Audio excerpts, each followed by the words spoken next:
Hello everyone, I am Ankit Shrestha, PhD student at Utah State University. Here is a quick glimpse of the beautiful USU campus situated in Logan. Moving forward today, I'll be presenting our research on a first look into targeted clickbait and its countermeasures, power of storytelling. This is going to be the overall flow of the presentation today. Let us start with some background information about the research. What is clickbait in the context of this paper? Clickbaits are links made to attract users' attention with misleading and sensationalized headlines and images, and are often used for malicious intentions. Here, we can see a few illustrated examples of clickbait. In these examples, the clickbait creates interest in the post using its headline. In the first one, it uses the phrase, "You won't believe," and in the second one, the headline uses, "What happened next will shock you." So, why should we avoid clickbait?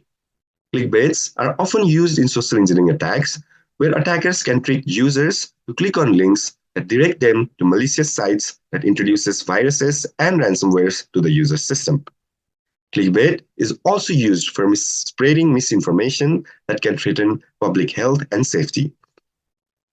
But what about targeted clickbait? Here is an example. Someone can use a photo of your friend and swap it to make a post about your friend winning the lottery to trick you to click on it. In fact, there are lots of information in social media that an attacker can use to create targeted clickbait. The possibility of such attacks motivates our study. Let's discuss some prior works and research questions relevant to our work.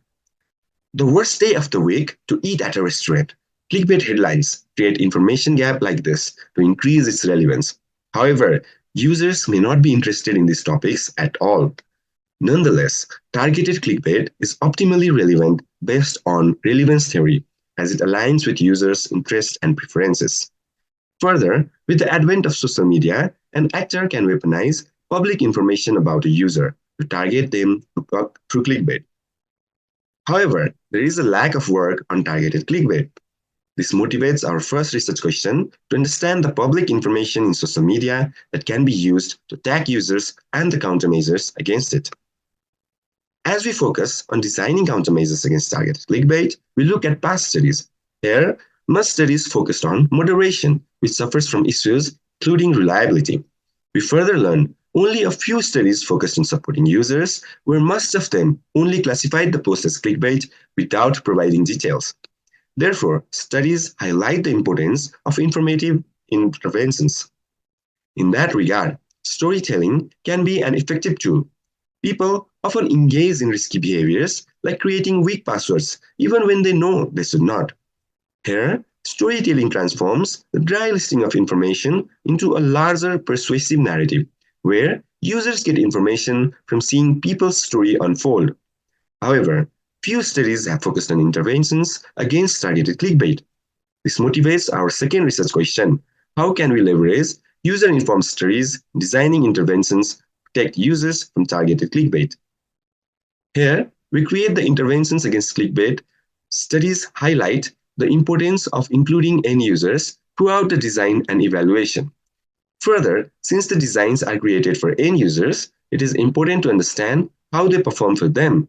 However, few studies have evaluated story-based user-informed warnings against targeted clickbait. Hence, the third research question, how do social media users perceive and behave towards user-informed story-based interventions?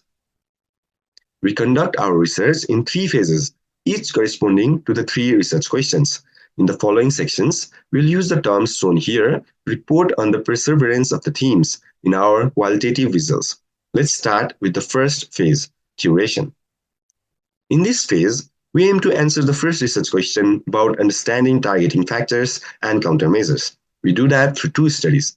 First is the brainstorm and select focus group discussion. In the study, we recruited 6 participants above 18 years and social media users. The participants brainstormed and ranked their ideas and perceptions on targeting factors and countermeasures. We performed thematic analysis on the collected data. We selected 5 targeting factors from the study, where 12 ideas were brainstormed. Selected factors include face swapping with friend's photo, affiliated institutions, unique activities like fishing or skiing, the field of study or work, and places users have visited or lived in.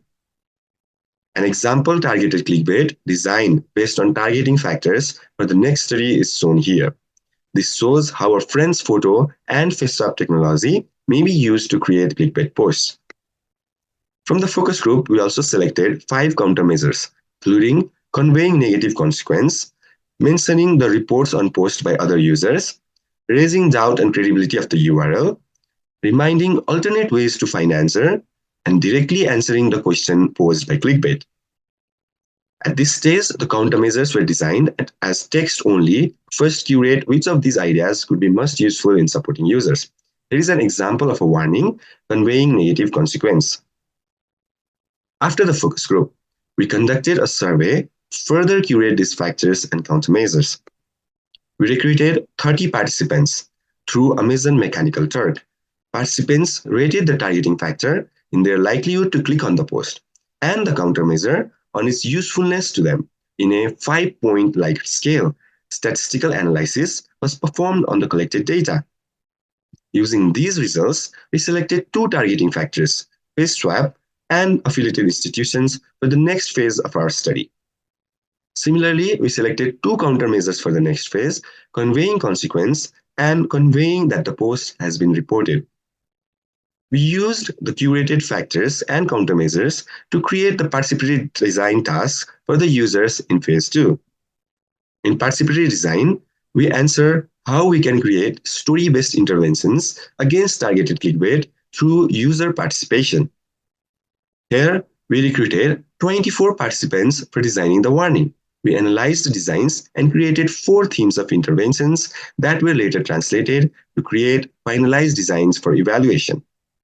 In the participatory design, the participants were shown targeted clickbait based on the 2 targeting factors curated in phase 1, as shown in this slide. Then they were asked to design an intervention against these shown posts. Each participant was provided with components for interventions that conveyed either the consequence of clickbait or that the post was reported based on the 2 countermeasures that we curated in phase 1. The participants were provided with multiple categories of components, including overlay, header, message, and navigation buttons. Participants used these components to design the warning on top of the targeted clickbait. Let's talk about our results in phase 2. 4 themes were observed. In the first one, conveying harm, participants showed a user facing consequences of clickbait. The participant described their design based on their experience, where a friend had faced these consequences. Designs within this theme included negative emotions displayed in their characters along with time skip. We used these components and redesigned a cleaner version of the warning for our evaluation, as shown here. Similarly, the second theme showed a character helping another understand the harm of clickbait. In the quote, P5 described how they explained the harm to their brother to stop him from interacting with such posts. We analyzed and translate this idea as shown in the figure here on the right. For conveying report, the first theme showed 2 characters finding out about the post together. In the quote, P3 talks about how conversation in work or study is common, and in that setting, we usually discuss and together reach a decision. We translated these ideas into a cleaner design for evaluation as shown here. Finally, the last theme depicted a character helping another by explaining that the post has been reported and should not be trusted. On the quote, the participant described the same idea. We translate that into a cleaner warning for evaluation as shown on the right in this slide. In addition to these 4 warnings, we created 2 control warnings, one conveying harm shown on the left and the other conveying the post is reported as misleading shown on the right. We take these 6 warnings into the third phase of our study, evaluation. Here, we aim to answer how social media users perceive and behave towards user-informed, story-based interventions designed to help them make informed decisions about targeted clickbait. For evaluation, we conducted a survey with 104 participants. We performed statistical tests for quantitative data thematic analysis, or open-ended questions about the warnings. Let's move on to the results of our evaluation. We answer 4 questions with our statistical analysis. First, we compare the targeted clickbait without warning with control warnings, which answered if control warnings are effective against this post. Only 2 measures, interest and likelihood, were used, as the post without warning would not be rated for user experience metrics. In our analysis, we observed high scores for interest and likelihood measures for targeted clickbait without warning.